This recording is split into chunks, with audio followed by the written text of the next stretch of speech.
Hello everyone, MFPallytime here, and welcome back to Orcs Must Die 3. In today's video, we're taking a look at the third level of the Old Friends campaign. This is the side entrance. We're going to be playing on Rift Lord difficulty, and I have a pretty fun strategy today. It's not going for the highest multiplier. We're not high score chasing here, but it does have a nice, easy progression throughout the entire level. So if you're struggling at all with this level, we're going to help you get through it today. If you enjoyed the video, don't forget to hit the thumbs up button, and let's get into the level. This level has two entrances where orcs are going to be joining into the battle. The first is at the northwest location.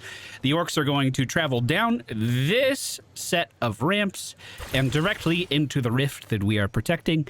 The other entrance is the, I guess, farther north on the map. They're going to zigzag down another series of ramps, come across this really long bridge, and then head directly into the rift. There is like little scaffolding that we could use if we wanted to combat these guys and fight them on this area, but I have a good strategy that should work nicely for you guys. The traps we are using today are the Staff of Domination, although you could use the Stone Staff really, really well here, I think. I'm using the Fear Jar so we can keep people in our kill box a little bit easier. The flower to do the same thing. We're using Brimstone, not only because it's a great trap, but this is actually going to be the first level where we are encountering Kobolds, which are super fast little creatures that try to run past all of your defenses before they can be attacked. Brimstone sets their feet on fire and usually kills them off pretty fast. Tar to slow down enemies, spike traps augmented to deal electricity damage, not that that really matters. There's not a lot of armored enemies here. Barricades, and we're not going to be zigzagging these enemies down the lane. Instead, what we're doing is going to be forcing the enemies into 2 squares instead of the wide open 3. That may seem like a lot of money to dedicate to this, but when you consider we're going to be placing both floor and ceiling traps along this path, 1,200 for 2 squares is cheaper than 2 brimstones. And we're going to be using these gravity, I don't know what these are called. I always call them UFOs. And we're going to be using these gravity pillars. So that's another $700 that's going to be on each tile. So $1,200 for 2 tiles is actually a little bit of a steal. And it forces more enemies into this path so our traps can become a little bit more effective. I alluded to these already. These are augmented with physical damage. So you are going to have to use these for a little bit to really start this strategy off on the right note. If you don't want to use UFOs, you can just use ceiling lasers, and those would do just fine as well. The good thing about these is that it's actually going to be crowd controlling most smaller enemies as they're coming through this area. So it gives us more time to kill them and more time for our explosive barrels to actually roll out of this device and then set off big AoE explosions. Last but not least, we are using a frosty wall trap. Every now and then, this will just freeze everybody in a line, once again keeping them in the kill box even longer. Round 1, we're going to put a barricade down on this side so we can funnel them into 2 squares worth of traps. Then a brimstone in each open square. And then maybe something as simple as a flower back here might be all we need. $500 left to spend, so I'm going to put a spike up front. And when we get $100 during the round, I'm going to put another spike down next to that. With our Fear Jar, if we place it right in the middle here, it'll cover both lanes. So we can delay the aggression from this first round quite a long time if we need to. And here they come. Our Staff of Domination, I'm pretty much just going to use for the ogres. Let's go ahead and drop the fear here relatively early on. If I drop it early, that means I might be able to use it again during this round. The flower is going to help contain everyone close to the sphere as well, which is a nice added benefit. Now with the ogre moving up, we're going to jump over the heads of these orcs and mind control him. And as you can see, he's pulling most of these enemies back. Unfortunately, I did place that spike trap in the front kind of poorly, so we're going to need to place that again. And as another orc comes in, we're simply going to mind control him as well. As that first one hit me, he is going to be feared, and these guys walking back to our brimstone is certainly nice. One more stun, we're totally fine. And as he hits me, he is feared. All right, round one, relatively easy. We held that no problem. Let's go ahead and sell this as soon as we... Excuse me. What are you doing? Oh no! Fucking restart! All right, now where were we? Let's go ahead and add our UFOs to the ceiling here. These are going to slow down the enemies pretty considerably. We're also going to add a dynamite launcher, a barrel launcher on the left side. This is the first round where kobolds are introduced. They are super fast little things that try to run past all of your defenses, and it is pretty important that you pay attention to them. Luckily for us, this brimstone does a pretty good job of stopping them in their tracks, though. Once I get a little bit more money, I'm going to start to lay down some tar here. These gnolls are a bit of a problem until they melee me and get feared away. One kobold almost getting by. Let's mind control this ogre and then leave him untouched because I want him to deal as much damage as possible. If you look at the mini-map right now, there are 2 yellow circles moving towards me. These are dynamite archers, and I don't want to be anywhere near them. If I'm near them, they'll shoot at me, and that arrow may destroy my barricade. So we're going to put that fear down and then immediately retreat back to safety. As these gnolls are moving up, we're going to mind control them, hit the ogre with a mind control as well, actually missing a couple times there. Those UFOs do a great job of really eliminating a lot of the weaker threats, but these ogres are still something that I'm going to have to deal with mind control.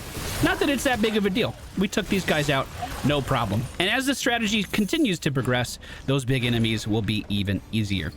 We're going to put a wall freeze down on this wall. I cannot be. Put a UFO above that right barricade, just in the front as well, because gnolls do spawn from that side, and that UFO will still pick them up, or the gravity lift, if you want to. I have weird names for things, okay? You'll get used to it. You'll get used to it.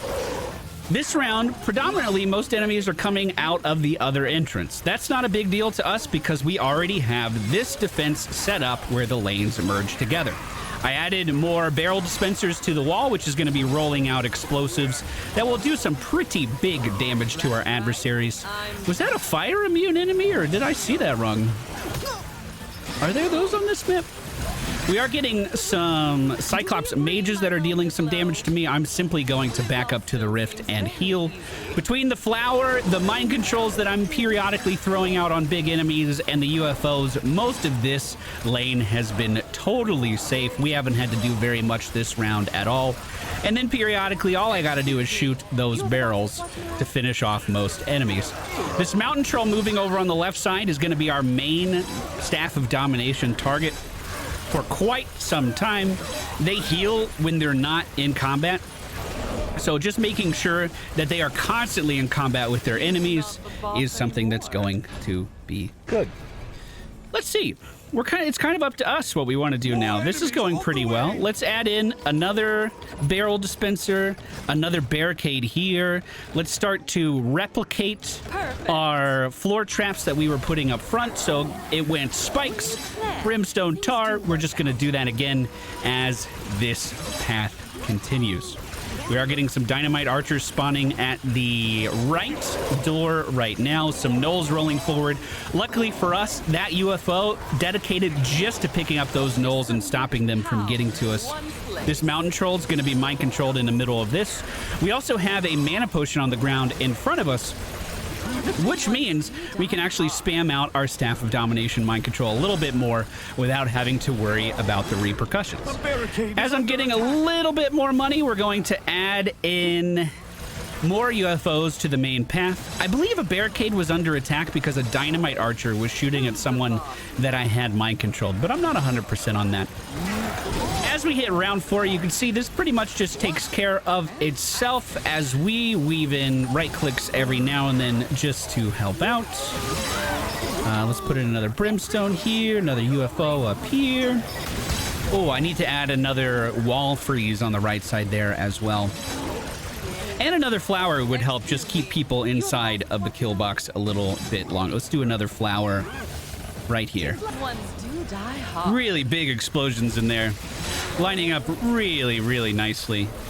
Mind control on the mountain troll is going to bring him out to the front. Let's collect this money on the ground. Even though the UFOs don't pick up those trolls, they are still taking damage. So don't worry about that too much.